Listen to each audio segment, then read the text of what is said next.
Welcome back, everyone.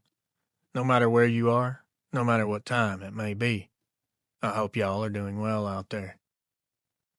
Tonight's upload. These are not attacks, no chases, no bloodshed. Just silence, and the kind of fear that comes when something looks at you and decides not to move. What happens when the thing in the dark doesn't lunge or charge or run? When it just stands there, thinking, contemplating. Maybe these aren't the wild beasts we thought they were. Maybe there's something older, something intelligent, something very aware. I want to thank all you for being here and choosing to spend a little bit of time to listen. Before I get started, I want to encourage you. If you're listening to this and you've had an encounter of your own and you'd like to share it here on the channel, please reach out to me, send me an email. I'd love to hear from you.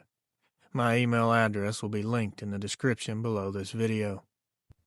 This upload's a little different, because these are encounters that leave you questioning which side of the glass you're really on.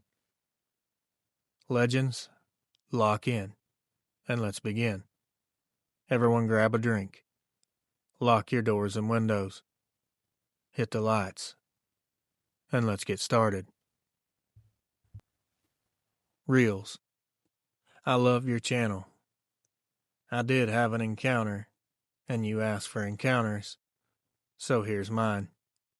It happened about 2 years ago just outside Stillwater, Minnesota.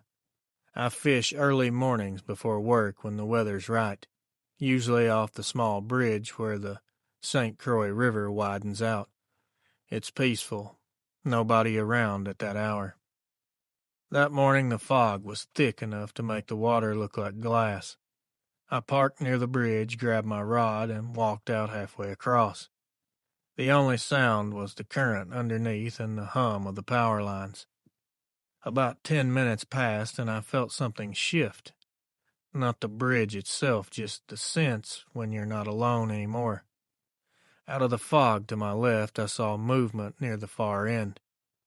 Something stepped out, onto the railing like it just belonged there. At first, my brain said that's the biggest dog I've ever seen. Then it straightened up. I locked up with my hand on the reel. This thing was tall, I'd say 7 feet. It had long arms hanging down to its sides. Its fur looked black and wet. It didn't look straight at me at first. It was looking down at the water, leaning slightly forward like it was watching the surface for fish. I stared at it for a few seconds, and that's when it turned its head just enough that I could tell it knew I was there. It didn't act startled. It didn't act angry.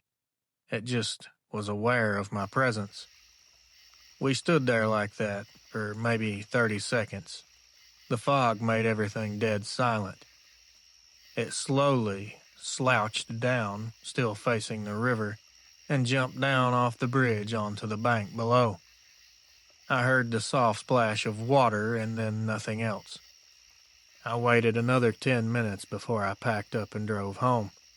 I didn't tell anyone, didn't even mention it to my brother who fishes that same spot. I go there sometimes still, but it has to be a bright, sunny day. The thing never showed aggression or tried to hurt me in any way. I don't really know what type of vibe or what to think about these creatures. Whatever they are, this one did not act wild. It acted civilized, like it had a purpose, like I'd walked in on it doing something it had done 100 times before. That's all I have. Anonymous, Washington County, Minnesota.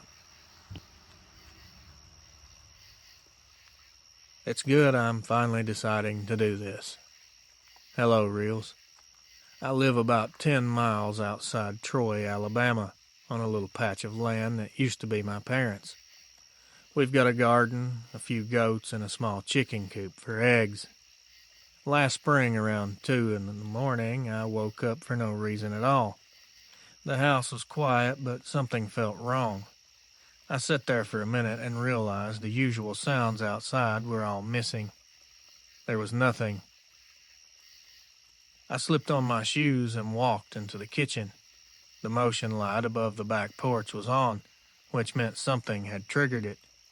I looked through the window toward the coop, and that's when I saw it. It was standing beside the wire enclosure, half in the light, half in the dark. It was tall. I don't know how tall, but I would guess probably 8 to 9 feet. Yeah, that big. It was extremely thin, but in the waist area, that is. The shoulders were broad. The head was shaped like a dog's. It had a long muzzle and those pointed ears that kind of angle backward.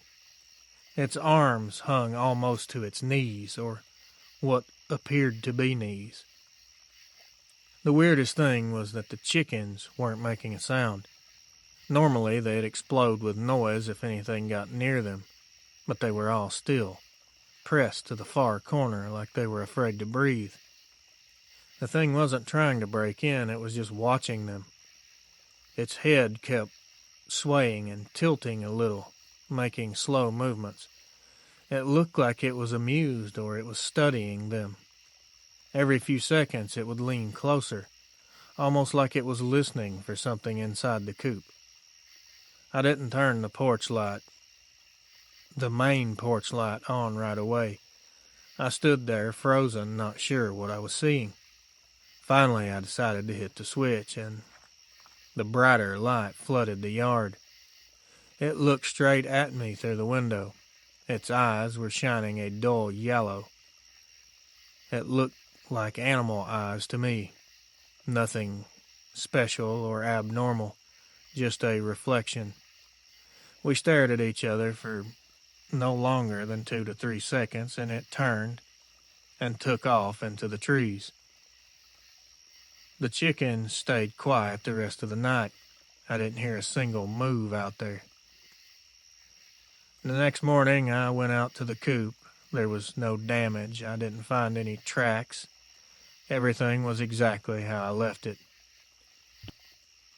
Buddy, I've lived here my whole life, and I've seen every critter that crawls in these woods. But I've never seen anything that big that could stand like that. This thing wasn't hunting, or it would have devoured the chickens. It was simply observing. It acted like it understood what it was looking at. I don't know about you, but the absolute level of intelligence shown here is mind-boggling and spine-tingling at the same time. Thank you, Deborah, Pike County, Alabama. I'm not even really sure how I should start this. I won't give my name, but I live just outside Nampa, Idaho. I'm 19 now, but this happened when I was 17 in 2023. I wasn't planning on writing in, but I've listened to your show long enough to know that what I saw seems to be a normal occurrence, and a lot more people out there have seen it. I've been thinking about this every night since it happened. It was late summer, hot enough that we'd hang out outside just to get a breeze. My best friend lived one street over, and his backyard backed up to this big drainage field. There's a tall wooden privacy fence separating the neighborhood from it, and behind that fence is just open land and eventually hits a tree line. That night it was me, my friend, and his cousin. We were sitting on the patio around midnight being stupid, sneaking, smoking, joking around, just bored. His parents were asleep inside. His motion light was off, so it was pitch black except for this little Bluetooth speaker we had playing music. Over the music, we heard this thump from the other side of the fence. It wasn't extremely loud, but it was loud enough we heard it clearly. It made us all pause. I remember them turning the music down, and one of them said, "Is that a deer?" That would have made sense, but then came this creak like the sound of wood under massive pressure. We all turned toward the sound at the same time. The top of the fence stands about 7 feet, give or take. We watched one of the panels move slightly like something was pressing against it from the other side. There wasn't any wind, so I couldn't blame it on that. I honestly didn't have any idea what was happening. Out of nowhere, a shape came over the fence, not climbing it, but jumping and clearing it. I'm talking full body, silent, effortless. It landed in the grass without a sound. It was down low, like it was absorbing the impact. The three of us couldn't move. I thought maybe someone's big dog had gotten out. I didn't know what else to think. Your brain thinks weird things when it's under massive pressure. But when it stood up, man, it was no dog. It was standing upright. Narrow waist. The fur was dark enough to blend right in with the night. The shoulders were huge. It was facing slightly away from us, and I remember seeing the muscles in its back move as it straightened up. Not a one of us could say a word. The only sound I could hear was my heartbeat. It turned its head slow and smooth until we could see the profile. It had a head like a wolf. Or you could say a German shepherd, but it was a lot bigger. It looked right at us. Its eyes caught a bit of the kitchen window light, and they were reflecting a bright red color. This thing didn't even do anything. It just stood there, breathing slowly like it was waiting to see what our reaction was going to be. One of the guys whispered, "Don't move." But the other guy didn't listen. The cousin. By the other guy, I mean the cousin. He jumped up and ran for the sliding door. That sound of his feet scraping across the patio made it turn quickly. I don't mean like an animal. I mean it rotated its upper body toward him, very controlled. I thought that was it. I thought it was about to leap at us, but instead it just stepped back. And then in a single motion it dropped back down to all fours and jumped the fence again, and was gone as fast as it came. We all ran inside, locked the doors. We were loud, and his parents woke up and came down thinking someone had broke in. When we told them what we saw, they looked at each other like we were high or making it up. We weren't. Was this a Dogman, or could it have been something else? I've listened to some of this stuff, but I'm not that well informed, and this is all very confusing to me. I was raised to believe monsters aren't real, but I saw one. I've gone over this in my head 1,000 times. The thing that sticks out the most is how it moved. There was no fear there, no hesitation. It knew that we were human, like it knew exactly what we were, and we were no threat to it at all. Sometimes I wonder if it had been there before we even noticed it. Maybe it had been watching us for a while, waiting for us to go inside, and finally got tired and jumped the fence anyway. I don't sit out at night much anymore. Every time I hear a noise by the fence, my chest gets tight, like it's happening all over again. Canyon County, Idaho. I'm going to include my name, every bit of information I have. You choose what you want to share. I'm too old to care anymore. My name's Harold, and I'm 71. I've lived my whole life in Ashland County, Ohio. The story I'm about to tell you isn't dramatic or filled with screaming or something chasing. It's nothing like that. It's just something that happened a few summers ago that changed how I look at this place I've called home. My property sits at the very end of Miller Road.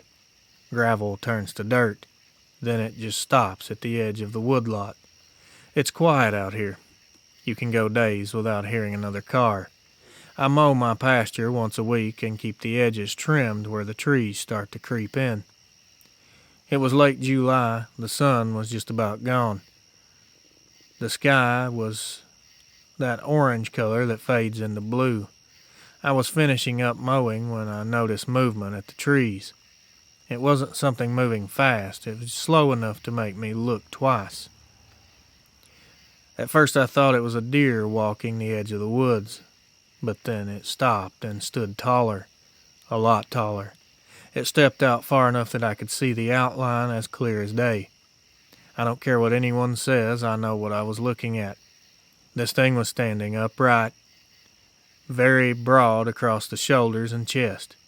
It was the shape of a man, a big man at that, but it was covered head to toe in hair or dark fur. I cut the mower off and just sat there on the tractor seat watching it. The thing didn't move much at first. It was maybe 50 yards away, standing with its arms hanging loose at its sides. Its head was moved in a way that it was trying to figure out what I was or what I was doing. I didn't feel threatened at all. That's the strange part. This looked like a monster, but I wasn't afraid of it. Not right away. We just stared at each other for what felt like a very long time, though it was probably a short minute or less. It moved like it was going to turn toward the woods. That's when the wind carried in this smell. It wasn't rotten or dirty. It was just a heavy, earthy musk, like wet, damp earth and animal hide. Then it did turn real slow and took 3 steps into the trees. I watched it walk away. I watched it disappear without looking back or showing any signs of violence or aggression. I didn't move until the cicadas started up again. It's strange what sticks with you, the human memory. I don't remember fear as much as the weird kind of calm that was there after it left. Like whatever it was, it decided that it wasn't there to do harm. I told my neighbor about it a few days later. Of course, he laughed. I would have too. Said it was probably a black bear. I didn't even try to argue. No sense trying to explain something when you don't fully understand it yourself. That's been 4 years ago now. Every summer I keep the field cut back the same way. Every once in a while, every blue moon, I get that feeling again. When I'm mowing like someone's watching from the edge of the woods. I don't go looking, and nothing else has ever shown itself. Maybe it was warning me to respect its boundary. Maybe it was just curious and heard the mower. Either way, I mow up to that spot every time, stop the tractor, and look toward the trees. I haven't seen it again, but I always nod just in case it's there, watching me. I'd rather keep the peace, if possible. Thank you. Harold G., Ashland County, Ohio. Friends, legends, family. Not every encounter ends in screams and panic. Sometimes it ends with eye contact, a quiet agreement between 2 creatures that understand what the other could do, but choose not to. Maybe that's what separates these encounters from the rest. Maybe the real mystery isn't what dogmen are, but why. Sometimes they let us walk away. If you've ever had a moment like this, one that don't make sense, one that still keeps you up at night, you already know what these people felt. And you can send that in. Share it your way. My inbox constantly remains open. If my voice sounds groggy and tired on this one, I apologize. I am very tired. Anyway, I want to thank you all for listening, and I want to thank you for the continued support of the channel. I can't explain to you how much I appreciate it. Be sure to like the video, share, and subscribe to the channel. Those things help more than you can imagine. And this new hype button, I'm not sure if it works. I assume it does. If you're willing, I would appreciate the hype as well. I also want to thank these individuals for stepping forward and sharing these interesting encounters. I don't know what else to call them. Yes, they're scary, they're terrifying, but also very interesting. I have my own opinions, of course, but that's for another upload, another day. Let me know what you guys think in the comments. I'll be curious to read them. Anyway, that's going to do it for this one, y'all. Please stay safe out there. I love each and every one of you. Until next time, my friends, watch over your loved ones. Keep your head on a swivel. And as always, good night.